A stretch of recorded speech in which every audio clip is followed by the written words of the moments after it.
What's up, Bills fans? It's been forever and a day. I don't recall the last time I didn't upload. It's well over a year. But anyway, here I am in the flesh. And a lot's going on. Last time I did a live was on the night of the draft, first round. Didn't do the preceding rounds. But here I am nonetheless. We'll talk a little of this, a little of that, rule changes, coaching, a little offense, little defense, little special teams, how these rule changes have affected all those. In classic NFL fashion, they are reactive, not proactive. 49ers have a complete catastrophe at quarterback, and here we are.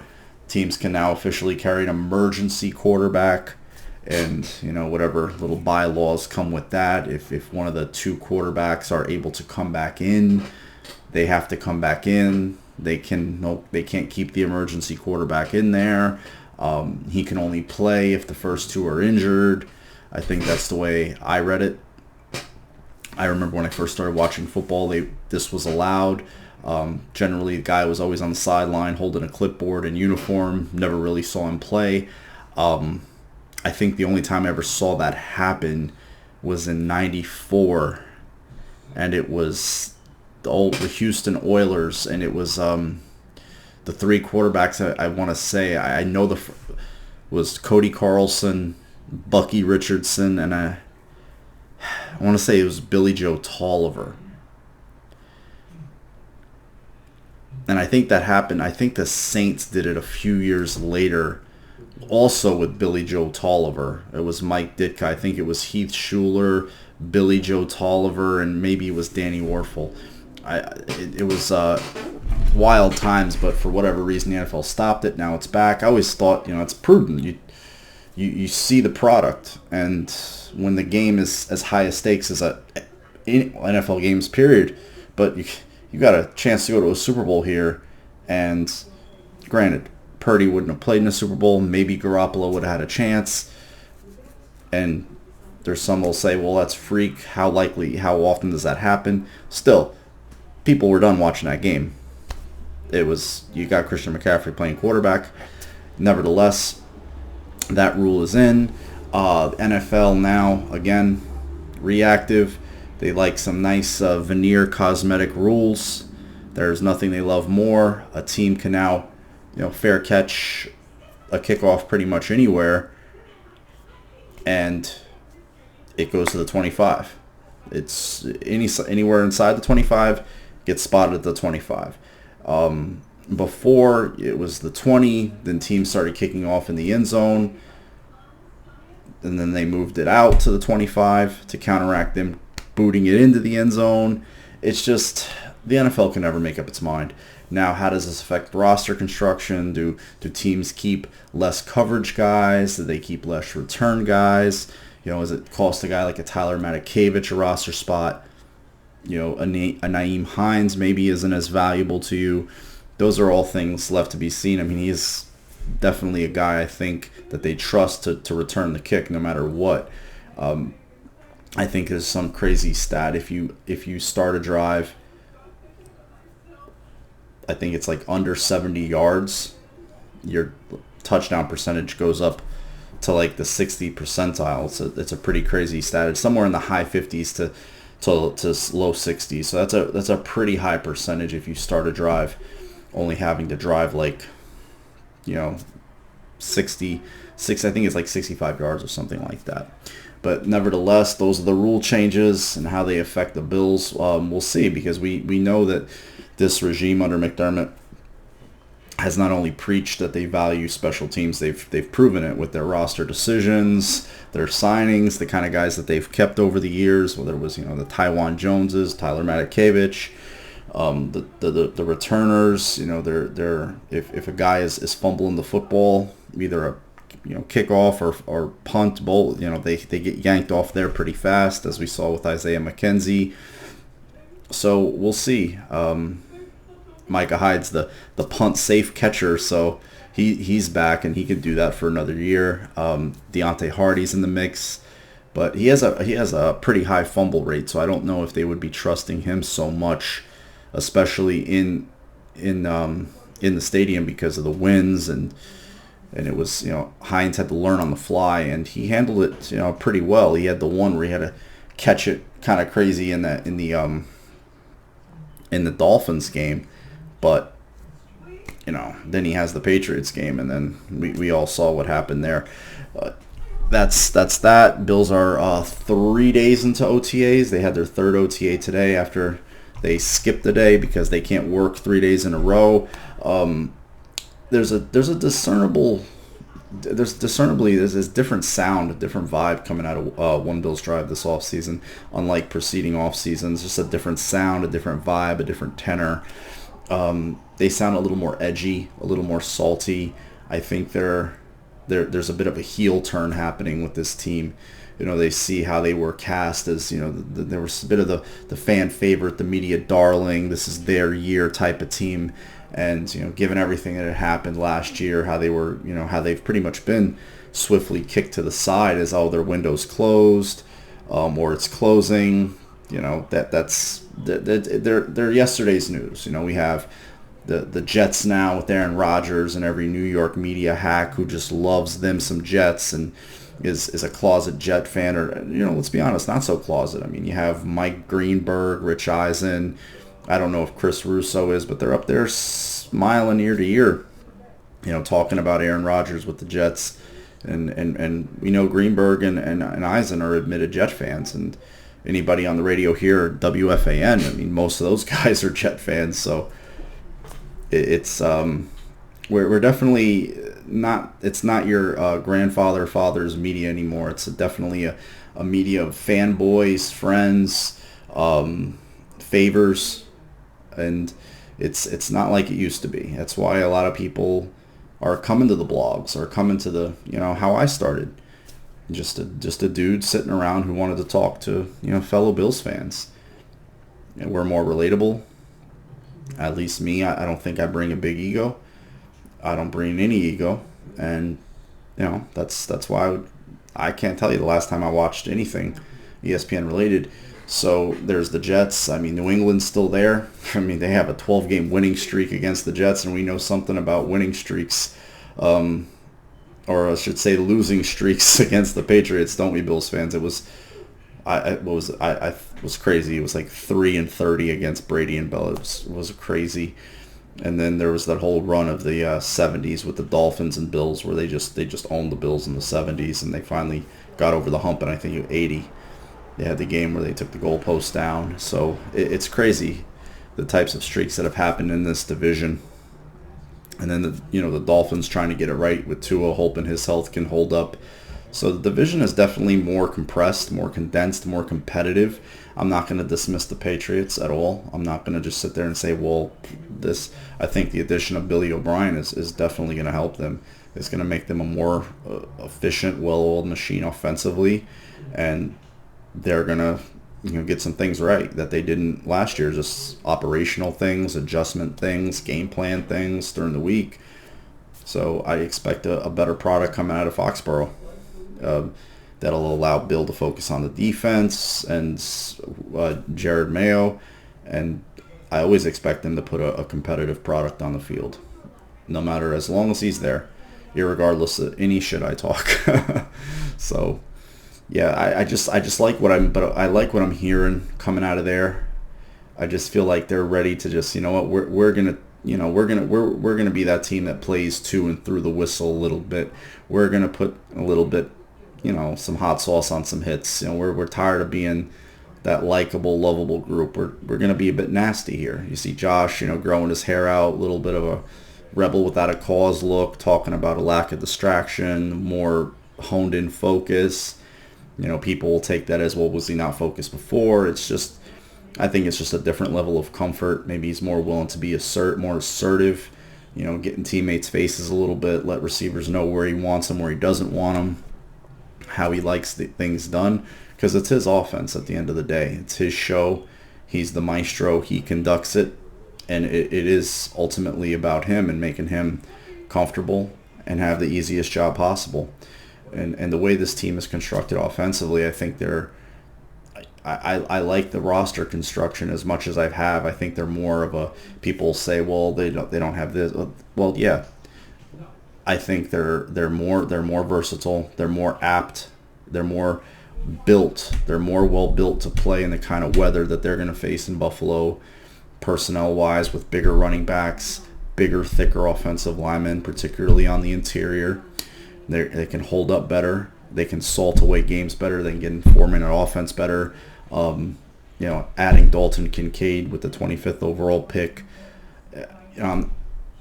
People are excited what he's going to add. I think it's going to be a crescendo with him. I don't think you're going to see the best of him right away. But I think when you see week 12, 13, 14 roll around, you're going to start to see him you're going to have those moments or those wow moments. Will he have some prior? Yeah, I think so. But I think they're going to be more frequent later in the year. I think early in the year it's going to be more about look. Like, hey, they're running out of this formation. They run just as much as if they not throw out of 12. They're under center more. And when they throw, it's either a play action. There going to be some tendency breakers in there. And I like Josh under center. I mean, there was times where I felt like they were just too predictable in that, I don't want to say it's like a semi shotgun where it's just him, Singletary or Cook beside him, 3 wides. They were good out of it, but I just think they just got a little too predictable, and I think that's what led to the stale factor in the second half of the year. Just in a lot of other things, but just from a schematic standpoint, I think they just got a little stale. And then personnel wise, they weren't executing. It was drops. It was missed assignments. Josh with the elbow, like I said, turnovers, and then things just got all clunky and looked the way they did. So I just definitely think they're, on paper, they're built a lot better to be a lot more flexible, a lot more versatile, and play different styles of football, as opposed to just being that, fun and gun, throw it all over the yard type of team. They can line up and move some people or hold up some people, and when they want to run and pound the ball between the tackles, they can do that. When they want to spread teams out, be a lot more flexible, they can do that. So I think it'll all be an interesting watch to see how it all just unfolds over time. But I'm excited. I like this under the radar, kind of just there laying in the weeds type of status that they have, and they see it. They say, oh yeah, we're that easily dismissed. We're not good anymore. Everybody is just kind of ho-hum. Okay, well, we got you. And they see that. They see how quickly the media can that's cool. And defensively now you have McDermott calling the plays. We'll jump to that side of the ball. You have a new middle linebacker who remains to be seen. I firmly believe it should be one of the 2 guys that they've invested the most in, which is either Terrell Bernard or Dorian Williams, period. I know what A.J. Klein is. He's a steady Eddie. I think he's a ripe guy for that practice squad veteran type mentor, a guy that they can come to the sideline for a steady ear, a calming voice. If there's an injury and he needs to play, he can definitely come up and do that. If somebody slips, he can definitely get elevated and do that. I think that's a perfect place for him. I don't know what Balin Spector is or isn't. I mean, he's at this point he's more of a special teams guy. I would rather keep him and see what he's about at linebacker than a Tyrell Dotson or even Medicavich. I know what those guys are.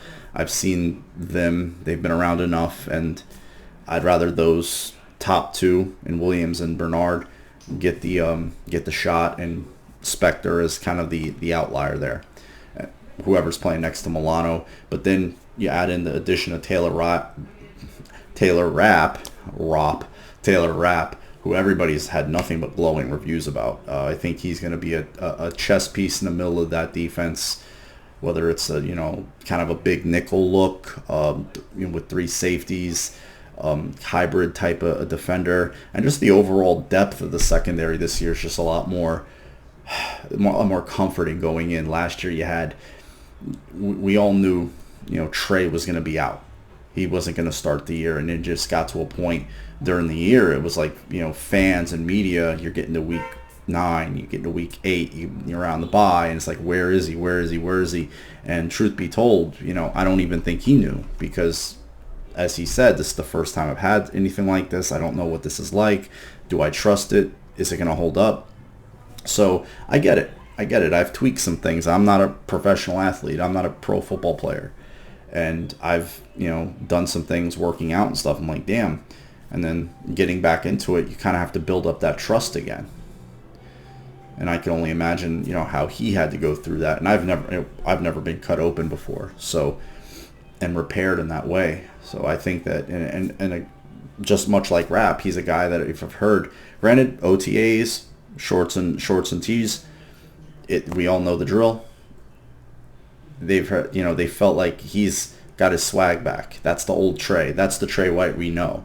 Like the way he's playing, the way he's moving, the way he's covering guys, the way he's acting. They said that's the old Trey, and that's a good thing to hear. And he's gonna be there. Knock on wood. Nothing happens till then.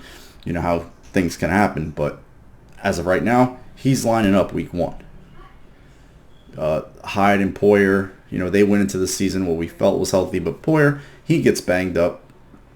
I think in a live drill, he that's when he hurt his elbow. First day of camp, on a goal line, he gets his elbow jammed, and it was just one thing after another after that. And then Hyde pretty much admitted the neck was something that was long lingering, that it was eventually going to have to be fixed, but unfortunately it happened during the Tennessee game. And then you have Christian Benford, Elam, rookies, and there's no Rap. Week 3, you've got Jamarcus Ingram, who was he was one of the tryout guys who made the 53. You have him, Jaquan Johnson, Damar Hamlin, who I'll touch on a little bit, and I'll have a different take on him than a lot of people maybe, and maybe it'll be considered a hot take, but it's just my opinion. It's just a vibe, the sense I'm getting, and I don't know anything. I don't know as much as or any less or more than anybody else about his situation. It's just my take and my vibe on it. And you had Jaquan Johnson and Damar Hamlin playing safety. You just had a complete, beyond patchwork, a secondary by week 3. And it pretty much stayed that way throughout the entire year. It was just mixing and matching, covering up injuries, guys trying to play banged up. And I just think the depth, even you draft an Alex Austin in the 7th round. He's a guy that can just kind of sit behind, Dane Jackson, Trey, Elam, Benford, Taron Johnson, who was the mainstay in the secondary all last year. He's the guy who didn't miss. He's the guy who just kind of just was there and was steady and performed very, very well, was good at his job. And yeah, I don't want to see guys like Cam Lewis and guys that have been there, much like at the linebacker spot. He's like a Terrell Dotson or Tyler Medikevich to me. I've seen him try it, and he's not up for it. So I like their options and their depth a lot much at both spots, whether it's safety or corner this season. And I already touched on Hamlin, so I'll go into it. There's everybody's like, oh, he's back, he's been cleared, and I get the sense, the vibe I'm getting, and the sense that I'm getting when I see Bean questioned, when I saw McDermott question about why he wasn't practicing with the team, why he was off to the side on a separate practice field just working. And he uses the terms like, we're going to continue to support him. And and this is a McDermott, this is a McDermott go-to in these press conferences. It's become one. At first it was, remember, it was like, we're trusting the process here. That was kind of the butt of a joke. And then looking at the tape was a butt of a joke. And then in the last year or so, it's been, we're taking it one day at a time, whether it was injuries or guys who would play or not play and who aren't injured. We're just taking it one day. Yeah, they use that. The old, we're taking it one day at a time with Hamlin. And when I hear things like that, I get the sense that they're in limbo in that I don't think that they truly want to put him back on the field again in any capacity. Whether he's cleared it does not matter. I don't think they want the specter of that hanging over this team, coaching staff, the organization, in any way, shape, or form. I don't think they want even a monicum of a chance that that could reoccur, and the mental state and that scene. And I think the league had its druthers. They don't either. The league would, collectively just, I don't know what it does if that happens and there's a different outcome. And I just get the sense the Bills are going to slow roll this to the point where they have to make a decision. And I you know where I'm going with this. I don't think he's on this team in 2023. I don't think Damar Hamlin's on this team because I don't think that they want that, like I said, hanging over this team, over this. They just want no chance. Because, okay, people will say, well, just put him on the 53. Okay, you put him on the 53, then you're one injury away from him playing and being elevated for the next week. And then you have to play him. You have no choice. Or, okay, you have him on the 46 and he just covers, well, he's playing. He's covering punts or kicks, doing the most high chance collision play there is. So do you want him doing that? Do you feel comfortable with him doing that? I don't know. I don't think they are. Even if he's cleared by however many specialists, I just don't think they want that possibility, even a minuscule percentile, hanging over this club and the players, and seeing what it did to the psyche of the team, the organization, and for the league in some ways. So I just don't see him on the team. And maybe that I don't mean that to be a hot take. I don't mean that to sound like a contrarian or somebody who's trying to start. That's not me. Anybody who knows me knows I just don't feel like he's long for this team. I think they're going to slow roll this, in my opinion, and eventually they'll get to a point where they're going to part ways with him and do the whole we're going to continue to support him and this and that. We just felt like other guys were ahead of him and given his situation. And you know what? I'll also say I could be totally wrong. They could just be, working him in slow but sure, seeing how he responds to practices and running around, and then he's playing and he's fine and nothing ever happens again. And they deem him fit, and in that case, he's on the team and playing in some capacity. So we'll see. That's just my take on it. Other than that, Bean said that they didn't want to get to 90 till camp, but here they are. They're at 90. But that could change. That could change tomorrow. Back end guys get cut and signed all the time, or just cut and then they just kind of leave a roster spot or two open. They're at 90 right now. The Poona Ford and Latavius Murray signings I didn't get a chance to touch on because I didn't touch on the preceding draft pick, so I wouldn't have been able to touch on those. Those are definitely interesting adds because I think those are guys that are going to potentially. I feel Ford is definitely going to be a guy who's going to be on the 53. Murray, to me, could be this year's Duke Johnson, depending on the game, the situation, the opponents. They call him up during the week and let him go. So we'll see what, or a guy like Hines, because of the new kickoff rules, doesn't have a spot, and then you have Murray. So we'll see. Again, we'll see. It's definitely very, very much up in the air. We're a long way from 53-man roster construction, and how the permutations of the rules are going to affect the roster overall. But I'm excited. I'm excited to see how they do. As we all are fans of the game, fans of the team first and foremost, and I'm definitely I'm not going to sit here and say, oh man, the draft. I'm excited about it, like most fans are about their draft. It's the unknown. It's new hope. It's it's the what could be. Because everybody starts somewhere, and everybody who's a Hall of Famer was once a draft pick, whether it was a round 1 or 7th round or undrafted. So it's always exciting, no matter for me if it's Alex Smith, if it's Broker, if it's Shorter, Williams and Torrance, all the way up to Kincaid. I'm excited about every one of those guys, and I hope they all are successes, as we all do.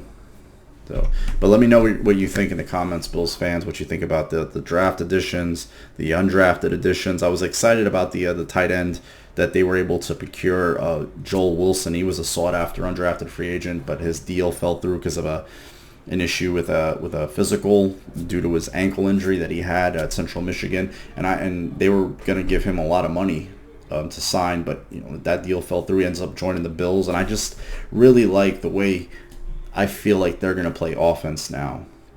I feel like this 12 personnel is going to be something they'll use in spots, but particularly when they get in plus territory, 25 to red zone, particularly inside the 10, you could even see some 23 personnel with big guys, but big guys who can catch the football. You could have Gilliam, who we know who can catch and run a little bit. Remember his touchdown last year against the Titans in week 2. You have Cook in the backfield, or one of the bigger guys like Harris or Murray, and then have Quentin Morris, Kincaid, Knox, and then you have Allen who can go, and you creates a whole new set of challenges.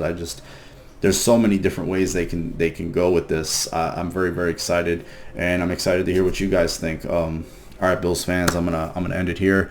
Let me know what you guys think about everything I touched on. I know it was a lot, but nevertheless, here's an upload for you guys on a Thursday. It's a holiday weekend, so I hope you guys enjoy it. Have fun. Memorial Day. Have fun. Be safe. And first and foremost, and always, go Bills. Love you all.